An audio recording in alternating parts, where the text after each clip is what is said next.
ভারতের বুকে এমন এক দূতাবাস চালু ছিল যার দেশটাই বিশ্বের মানচিত্রে নেই। মনে হতে পারে সিনেমার কোনো গল্প, কিন্তু না, বাস্তবে ঘটে যাওয়া এক প্রতারণার কাহিনী এটি। ভারতের গাজিয়াবাদের এক ভাড়া বাড়ি থেকে ওয়েস্টার্টিকা, সাবরগা, পলভিয়া ও লোডোনিয়া নামের তথাকথিত দেশগুলোর দূতাবাস পরিচালনা করছিলেন হর্ষবর্ধন জৈন নামের এক ব্যক্তি, যিনি নিজেকে এসব দেশের কনসাল বা রাষ্ট্রদূত বলে পরিচয় দিতেন। অথচ আন্তর্জাতিক স্বীকৃতি তো দূরের কথা, এইসব দেশের নামই নেই জাতিসংঘ বা বৈশ্বিক কোনো স্বীকৃত প্ল্যাটফর্মে।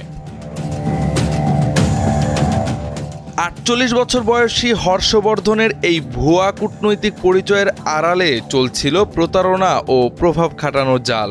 উত্তরপ্রদেশ পুলিশের স্পেশাল টাস্ক ফোর্স STF জানায়, অভিযুক্ত নিজের প্রভাব খাটানোর জন্য দামি গাড়ি ব্যবহার করতেন, যার নম্বর প্লেট ছিল ডিপ্লোম্যাটিক স্টাইলে তৈরি, একেবারে আসল কূটনৈতিক যানবাহনের মতো।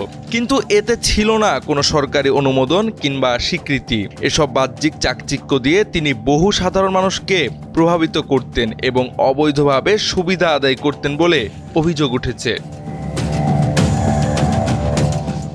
STF এর নয়ডা ইউনিটের SSP সুশীল ঘোষেল জানান, অভিযুক্তের কাছ থেকে একাধিক আপত্তিকর নথি, সিলমোহর এবং বিদেশি দূতাবাসের আদলে তৈরি বিভিন্ন সামগ্রী উদ্ধার করা হয়েছে। এসব দেশে দীর্ঘদিন ধরে কল্পিত রাষ্ট্রের নাম ব্যবহার করে প্রতারণা চালিয়ে যাচ্ছিল। এই ধরনের ভুয়া রাষ্ট্রদূত পরিচয় নিয়ে হর্ষবর্ধন মূলত প্রশাসনিক জটিলতা এড়িয়ে চলা, সুবিধা পাওয়া এবং সহজ সাধারণ মানুষকে প্রভাবিত করার কাজে লিপ্ত ছিল। গাজিয়াবাদে প্রতারণার এই ঘটনা মারাত্মক উদ্বেগ সৃষ্টি করেছে ভারত জুড়ে। বিশ্লেষকরা বলছেন, এটি নিছক কোনো প্রতারণার গল্প নয়, বরং এটি প্রশ্ন তোলে ভারতের আইনি কাঠামো, সচেতনতা এবং আন্তর্জাতিক সম্পর্কবোধের দিকেও। আজকের ডিজিটাল যুগে যেখানে এক ক্লিকে সত্য মিথ্যার যাচাই সম্ভব, সেখানে এমন প্রতারণার সফলতা অজান্তেই সামাজিক প্রতিরোধ ব্যবস্থার দুর্বলতাকে নগ্ন করে তোলে। জাওয়াদ আহমদ, সময়ের আলো।